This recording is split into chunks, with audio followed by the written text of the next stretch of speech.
Privately, her relationship with Brad was chaotic. Used stockings, red-soled high heels, her private items I was never allowed to touch, were scattered in the car, clearly left behind from her liaisons. She had shared tattooed on her waist, and the straps of her provocative lingerie were exposed, and that Brad, who always claimed to teach her so much, had photos of her kneeling stored on his phone, with our master bedroom as the background. Watching Sweet smile on the live stream, I suddenly felt like I didn't know her at all. 3 years dating, 4 years married, it felt like I was only truly getting to know her today. The top patron, who had just been showering her with gifts, now announced on the chat screen, "Guys, become subscribers, and you'll see everything you want to see." I'm her in-person fitness coach. I've taught her a lot, you know. As obscene comments flooded the chat screen, I quietly exited the live stream.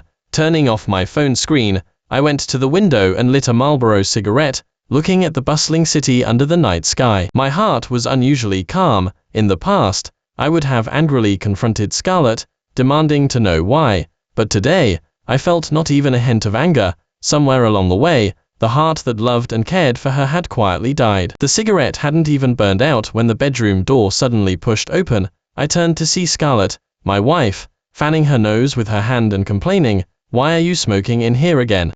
It stinks. I told you to smoke in the stairwell, didn't I? Can't you remember anything?" I took a long drag from the last bit of the cigarette, then calmly put out the butt as I said, "I live in this room by myself, the door's closed, so the smoke won't get out. What's the big deal? Smoke, smoke, smoke. That's all you ever do. Your mouth is a perpetual ashtray. Did you forget it's the 15th today? Do you still want to sleep in the master bedroom? We've been sleeping in separate rooms for the past 2 years. She had many reasons for kicking me out of the master bedroom. Sometimes my feet weren't clean enough. Sometimes I tossed and turned too much in my sleep, and so on. I was allowed to sleep in the master bedroom once a month, on the 15th. Even when we were dating, she claimed to have very traditional and old-fashioned values. I completely believed her. Every time she looked impatient, I'd stop pressing the issue. After so many years, I'd grown used to it. Sometimes I even thought it was a good thing to have such a proper wife, but I never imagined she had such an unexpected other side behind my back. How could I not know what those so-called subscribers could see? And hearing what that top patron, who claimed to be an in-person coach, said about teaching her so much. Taught her what? How was it taught? It was self-evident. I knew I'd been cuckolded long ago, but for some reason, I felt no anger at all. It was as if this was a story happening to someone else, completely unrelated to me. "Ethan, I'm talking to you. You don't want to go to the master bedroom tonight? Then next month it is." Seeing I didn't react, she emphasized it again, her tone full of menace. In the past, I would have immediately been intimidated by that, but today, I simply nodded calmly. "All right, then next month." Seeing this, she froze, an incredulous expression on her face. "You are really not going?" "I'll give you one more chance. Think it over carefully." I shook my head. "No, I'm not going." I used to look forward to this day every month, thinking about her constantly, but today, looking at her face, I suddenly felt nauseous. "Fine, don't go. It's not like anyone's begging you. You'd better not come next month either." She rolled her eyes, turned, and walked to the door, but then stopped, turning to ask me, "Are you okay? You seem off today." I knew she was trying to give me an out. If I had said I wanted to go, she would have agreed, but I still shook my head. "I'm fine. I'm going to sleep. You can do whatever you need to do. Don't worry about me." I knew why she was giving me so many opportunities today, because she needed to get me to sleep, and then go pacify her subscribers. Hearing me say this, her expression shifted, and after a moment of hesitation, she said, "What are you talking about? What could I possibly be doing this late? Why would I be worried about you?" At the same time, a hint of suspicion flickered in her eyes. I had to admit, her sixth sense was truly sharp. She already sensed that I knew something. I shook my head and said, "No, really, I'm just tired." She remained suspicious for a long time, then turned back, re-entered my room, closed the door, and asked, "You watched my live stream, didn't you?" She'd guessed it after all. I sat leaning against the headboard, and hearing her question, I calmly nodded. She scoffed, saying dismissively, "I knew you were acting strange, so this is all it is. Haven't I told you that I do live streaming partly for fitness and partly to help with household expenses? Which yoga influencer doesn't follow that routine? If you don't give the audience a little something, who's going to send gifts? Where would the income come from? It's the age of influencers, and you are still so old-fashioned. Typical from a rural background, your thinking is always so rigid. Her rapid-fire accusations somehow made it sound like I was in the wrong. I was about to argue with her. Even if we were short on money, I didn't need my wife to do suggestive live streaming to help with household expenses. Besides, my monthly salary of over 20,000, along with royalties I earned from my part-time writing, were more than enough. That added up to hundreds of thousands a year, not enough to be super rich, but certainly not lacking money, and she was always the one complaining I had dirty thoughts, so how was I suddenly old-fashioned and rigid? But I just opened my mouth and swallowed those words back. When I finally spoke, I only said 4 words: understood, got it. Once love vanishes, even the desire to argue disappears. When I said that, her emotional outpouring suddenly stopped, as if she had something stuck in her throat. She paused, then took out her phone, swiped on the screen for a few minutes, and threw it in front of me, huffing angrily. You don't believe me, do you? You just want to see what I chat about with them privately, right? Look for yourself. Have I done anything to betray you? Her righteous indignation actually made me a little suspicious. All this time, her phone was absolutely off limits to me, as she repeatedly stressed the importance of respecting privacy. Of course, checking my phone was a must for her, and she had her reasons. No man is any good. Or, if you won't let me see your phone, how can you prove you love me? And so on. I looked at the phone, still lit up in front of me, and gave a self-deprecating smile. I said to her, I believe you. I truly am tired. I didn't even touch the phone. If she were truly righteous, if there really were no issues, she would have just thrown the phone at me right away. She'd swiped through it for several minutes. Anything incriminating would have been deleted. What good would it do for me to pick it up and check now? Besides, I felt our marriage was now on a countdown. Since she had made me a cuckold, I had to do something about it. Check her phone. That was too low level, simply tipping off her suspicions and serving no real purpose. But, as luck would have it, a video call request suddenly popped up on her phone screen. The caller ID showed Dad, but I remembered clearly that her father, Arthur, my father-in-law, didn't use a cartoon avatar. His was a seal graphic that read Harmony in the Home Prosperity. Her so-called dad was someone else entirely, but I didn't expose him. I just pointed to the phone and said, go on, answer the call, it's your dad. After saying that, I pulled the covers over myself and went to sleep alone. The phone rang for a while. She picked it up, then went out to answer it. I didn't care what they said. I slept soundly through the night. The next day, at 6 o'clock, I woke up right on time, lying in bed, staring at the ceiling, and recalling the events of last night. I was a little surprised by my own reaction. I don't have a good temper. In the past, every time I found her getting close to other men, I'd fly into a rage. But now, I could sleep straight through until morning, and even after waking, I didn't feel any heartache. Indeed, when I loved her, she was a crystal I held in the palm of my hand. When I didn't love her, she was just a pile of broken glass. Whatever she was, I simply watched it all unfold like a play. Following my usual routine, I got up and made breakfast in an orderly fashion. After warming her portion and eating my own meal alone, I left for work. What was different today was that I chose to drive myself to the office. This lacrosse, which I bought before marriage, she had used most of the time since we got married. While I took the subway to and from work every day, sitting in the car, for a moment, I even felt a sense of unfamiliarity, as if this car didn't belong to our household. Thinking back, it seemed the last time I was in this car was half a year ago. That time, I worked too late and there was no subway left, so I called her to pick me up. She did come, but she complained the entire way about me delaying her live stream, saying she'd get cursed out by fans and certainly be punished. I understood now that the punishment she spoke of was probably also for her subscribers to see.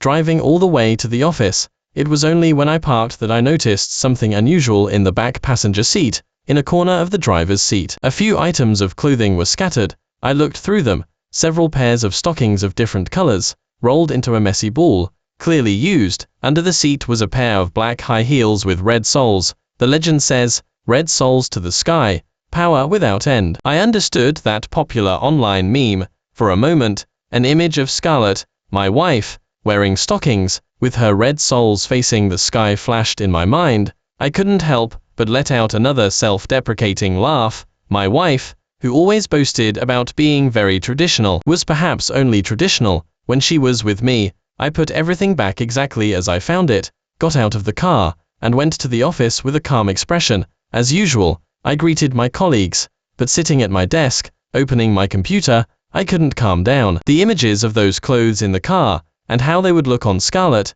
kept flashing through my mind. This led me to recall many other details from the past. One time, while having dinner with her, I noticed some faint ligature marks on her wrists. I asked her what happened then. Scarlett calmly told me, "Daisy is learning to braid ropes, and wanted to make me a bracelet. She practiced on my hand all afternoon, and it ended up hurting me, but she still couldn't get it right." Daisy was her younger sister, 6 years her junior, currently a senior in college. She would occasionally stay at our home for a few days during breaks. At the time, I didn't suspect anything, but looking back now, the origin of those marks probably needed to be questioned. Sigh, this was the wife I once treasured, held so carefully I feared she might melt. I couldn't help but recall a saying, "You're too protective of what's yours, and someone else is taking full advantage." Before, when I heard that, I just found it amusing. Now I realized, the joke was on me. Still, there was no anger in my heart, only a sense of lament,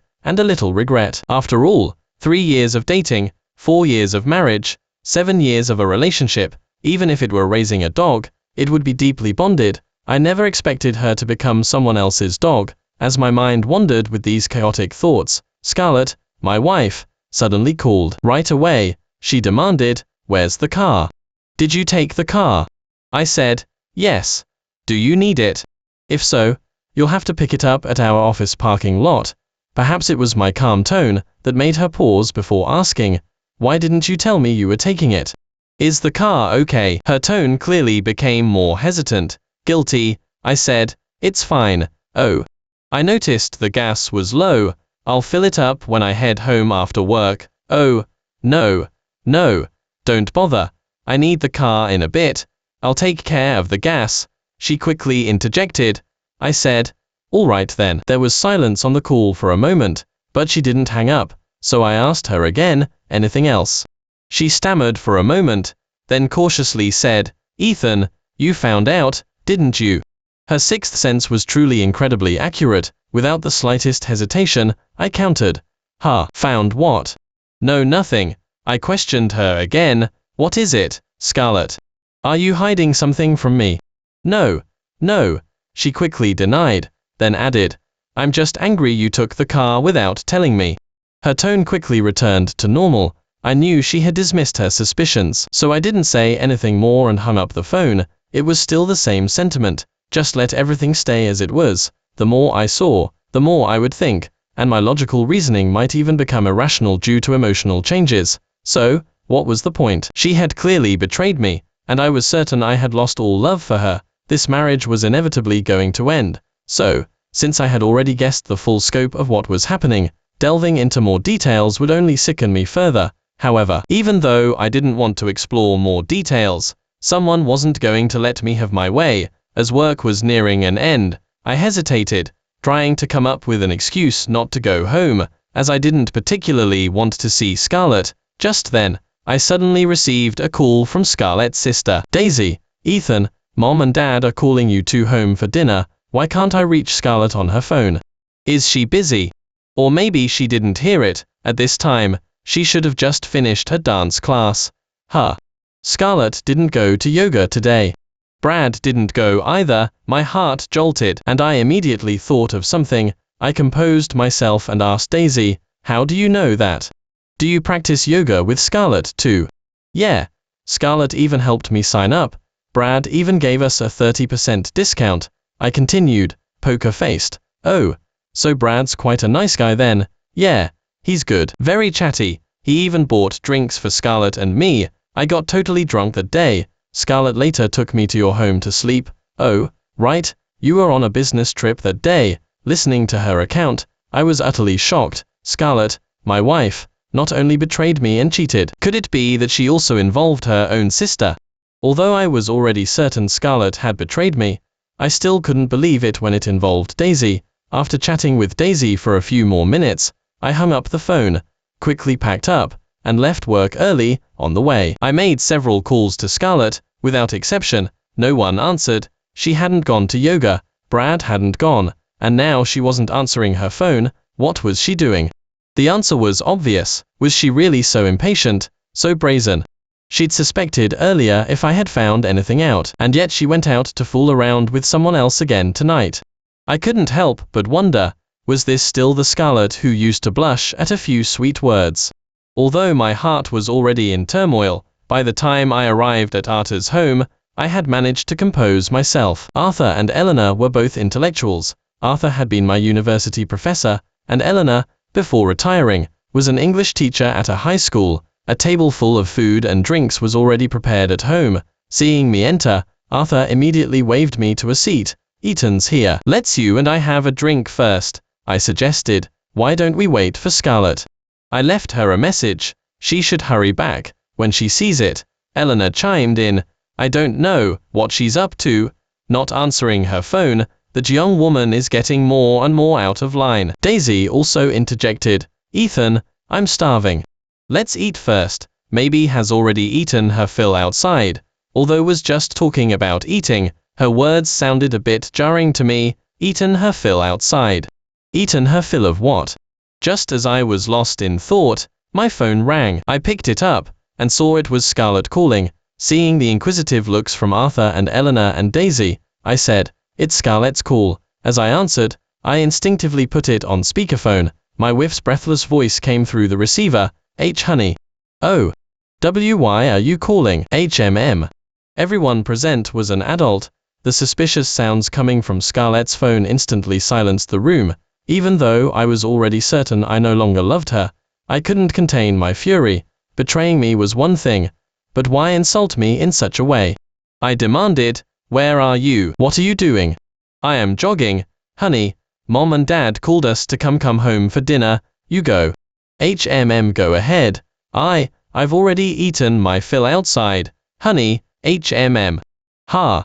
She really had eaten her fill. All right." I slammed my phone onto the dining table with a thud. Arthur's face turned ashen, his lips trembled for a few moments, and he cursed in fury. "Animal." Then he began coughing violently. Seeing this, Daisy ran over to help Arthur by patting his back, and as she did, she exchanged a deep glance with me. Eleanor's face flushed crimson with shame. She snatched the phone from the table and screamed almost hysterically into it, "Scarlett, get home now. Immediately, this instant." On the other end of the call, there was silence for a few seconds. After demanded again, "Did you hear me?" Only then did the hanging up tone sound. Scarlett didn't dare say another word. Arthur coughed for a long time, then suddenly couldn't catch his breath. His asthma had flared up. Daisy and Eleanor frantically grabbed the asthma inhaler and sprayed it a few times, and only then did his breathing ease. I remained seated quietly, like a statue. After about 10 minutes, Arthur's asthma finally subsided, but his body was still trembling, clearly enraged. Eleanor continued patting his back, apologizing to me. "Ethan, please don't jump to conclusions. Maybe things aren't as we're imagining. Why don't you sit for a bit, and we can talk when she gets here, okay?" By the end, her tone even sounded a little humble. Ever since Scarlett and I got married, I had handled almost all major and minor issues their family faced. In the past, her family's financial situation was indeed quite good. Later, several unfortunate events occurred one after another. Her older brother Kevin's company went bankrupt, and he committed suicide, and Eleanor was swindled out of all her retirement savings. Among other things, the family's life quickly fell into hardship. I paid for Daisy's university education. Every time Arthur and Eleanor were hospitalized, I was there by their side, helping with their treatment. Eleanor herself had said many times that I had been very kind to their family. When I first married Scarlett, it was indeed a step up for me. But later, unpredictable events unfolded, and I became the undisputed pillar of the Hong family. So, at this moment, their entire family was extremely tense. In response to Eleanor's apology, I simply hummed in acknowledgement and said nothing more. She sighed and helped Arthur to the bedroom. In the living room, only Daisy and I remained for a while. Hearing the bedroom door close behind Arthur and Eleanor, Daisy moved closer to me and whispered, "Ethan, what are you going to do?" I looked up, stared into her eyes, and countered. "You've known something all along, haven't you?" Daisy's gaze flickered away, her pearly teeth lightly bit her lower lip. I pressed on. "Have they hurt you? When you stayed at my home that night you were drunk, did something happen?" Daisy's body visibly trembled, and tears quickly welled up in her dark, bright eyes, but she still bit her lip tightly, trying to remain silent. Seeing this, I suddenly snapped, "Tell me. At a time like this, are you still going to hide things from me?" That single shout seemed to instantly open the floodgates of Daisy's pent-up grievances. She let out a wail, throwing herself into my arms, burying her face in my chest, and speaking through choked sobs, "Ethan, Scarlett, she's not human. That night, they both got me drunk. When I woke up the next day, besides a headache, my body ached too. I felt something was wrong, so I went to the hospital for a checkup myself. After that night, I wasn't a girl anymore." Although I had already suspected something, hearing Daisy confirm it, I was still utterly shocked. Scarlett, how could she be such an animal? This was her own sister. What was she thinking? Daisy was trembling all over as she cried. I patted her shoulder, unable to find any words to comfort her. Just then, from the bedroom, we heard a soft thump. Daisy and I looked over at the same time, only to discover, to our shock, that Eleanor had collapsed on the floor. She must have heard Daisy's tearful confession just now, and couldn't bear the shock, so she fainted. I quickly stood up and rushed to Eleanor's side. She had fallen straight down, her head hitting the doorframe, leaving damp blood on the back of her head. Her face was pale, and her lips were gradually turning bluish-purple. Eleanor had always had a weak heart. Hearing such explosive news so suddenly had clearly caused a severe reaction. I quickly pinched her philtrum, while instructing Daisy, who was now a crying mess, "Emergency heart medication. Go get it. Quickly."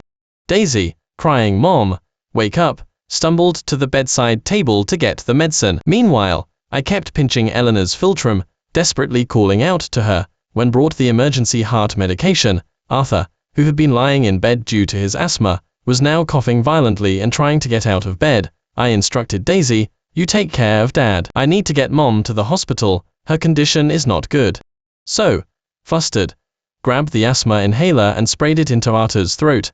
I pried open Eleanor's mouth, forced the emergency heart medication in, and pressed another pill under her tongue. She still showed no response. So I first called 911, then lifted her horizontally, ready to rush her to the hospital. Just as I was about to leave, the front door opened, and Scarlett, my wife, poked her head in from outside. Seeing me, she first froze, then her expression changed, and she shrieked, demanding, "Ethan, what did you do to my mom?"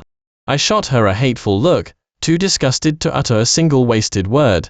I directly lifted my leg, and with a loud thud, kicked her in the lower abdomen, sending her sprawling out the door. Before she could even get up, I had already carried Eleanor past her. Looking at her utterly shocked face, I coldly spat out a single sentence, "You wretched thing, look what you've done."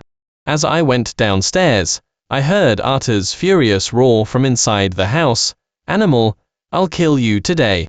Fortunately, she was rushed to the hospital in time, and Eleanor's life was saved, though she would need a few days to recover. By the time Eleanor was settled comfortably in the hospital bed, it was almost midnight. Eleanor's tears flowed ceaselessly. She clutched my hand and repeatedly uttered just 2 words, "I'm sorry." I could only softly say, "It's all right," prioritizing getting the elder to sleep first. As a mother, the emotional pain she suffered from this incident was no less than my own. The doctor gave her a sedative, and after crying for a while, she drifted off to sleep. I sat by her bedside for a while, my mind replaying every little detail of the past few days and years with Scarlett. My heart was filled with hatred, a hatred so profound I didn't even want to express my anger, a hatred so deep I just wanted her dead. After smoking a few cigarettes in the hospital bathroom, a plan gradually began to form in my mind. I pulled out my phone, and dialed a number I hadn't called in a long time. On the other end of the call, a pleasant female voice answered, "Oh, my, the great writer. Why are you calling so late at night? It's rare for you to remember me." The person on the other end was very excited, but I felt no emotion. I simply told her, "Sarah, I've been cuckolded." There was a long silence on her end, then she softly asked, "Where are you?" "I'll come to you." "No need. I don't need comforting. Sarah, I need you to do me a favor." Sarah paused again for a long time, then asked, "All right, I'll help you. Tell me the details." I said, "Thank you, but I'll tell you the details tomorrow." "Okay," the voice on the other end readily agreed, then added, "Ethan, try to look on the bright side." "I'm fine," I said, and then hung up the phone. The woman on the phone was Sarah, someone I had met years ago. When I first started working, I often accompanied clients to places like nightclubs and bars. At that time, Sarah had just arrived in the city from a rural background, working in nightlife with other women from her hometown. I watched firsthand as she transformed from a simple, unpretentious girl from a rural background into a socialite popular with men. It's ironic, but because I frequently booked her, but never made any inappropriate requests, her impression of me grew quite deep. Years ago, she had frankly told me, "Ethan, whatever you say, I'll do. I don't want money. If anything, I'll even pay you." At that time, I was still deeply in love with Scarlett,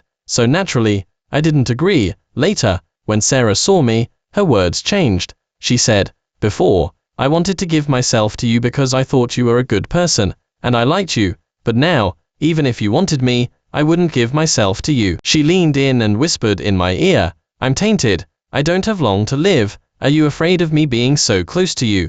I instantly understood what she meant by tainted. I put my arm around her shoulder, patting her back to comfort her.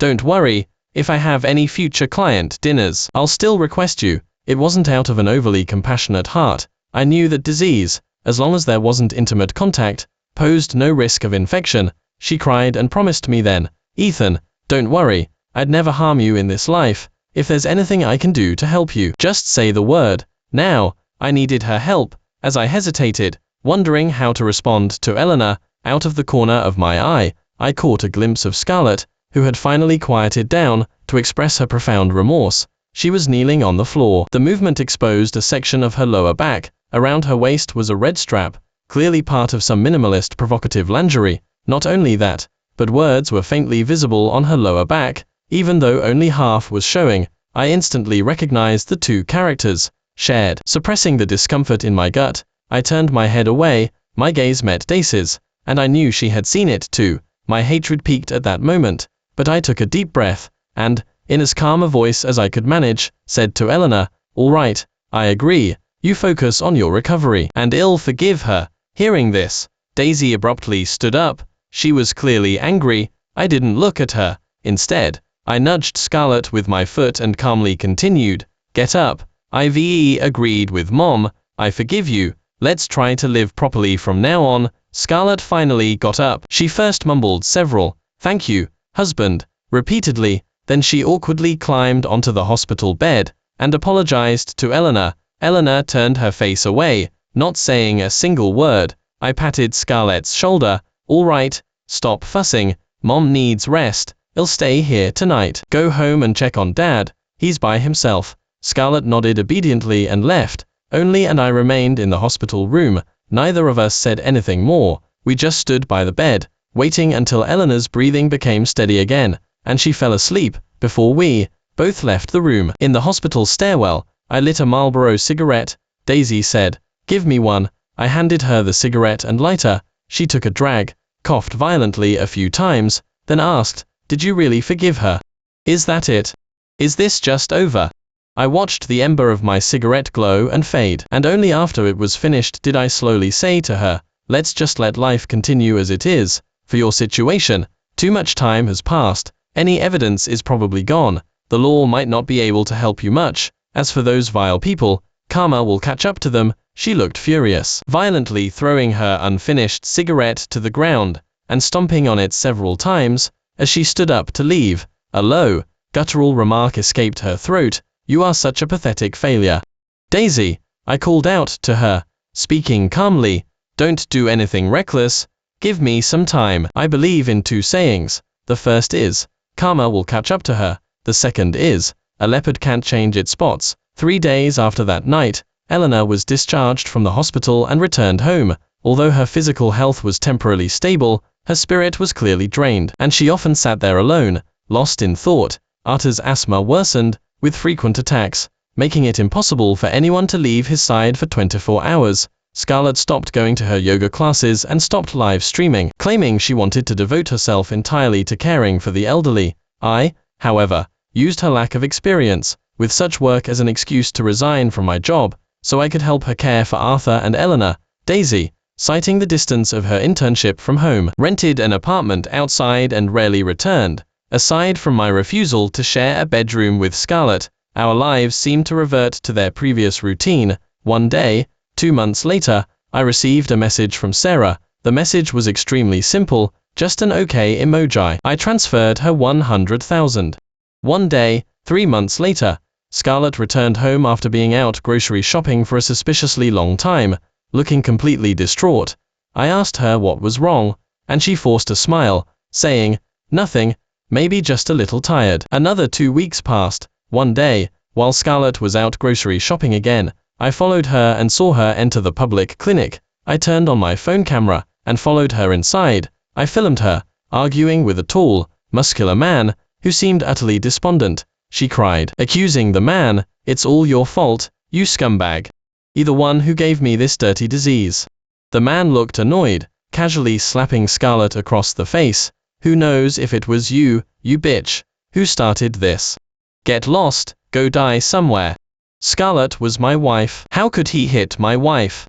I rushed out, and while confronting him, I managed to snatch the medical report from Scarlett's hand, HIV positive. The next day, armed with this evidence, I formally filed for divorce. 2 months later, the judgment was issued. Scarlett was stripped of all assets. Over the next year, Arthur and Eleanor both passed away, one after the other. They left a will stating, "All family ties with Scarlett are severed, and all inheritance rights to the property belong to Daisy." Scarlett disappeared after that day, and neither Daisy nor I went looking for her. She and that man, having contracted the disease, were merely facing a difference between dying sooner or later. Much later, one day, as Daisy and I were discussing how to decorate our new home, I inadvertently scrolled past a local news story. A violent crime occurred at Willow. A woman stabbed her male companion to death, then jumped into the river, committing suicide. The woman jumping into the river, as shown in the blurred video footage,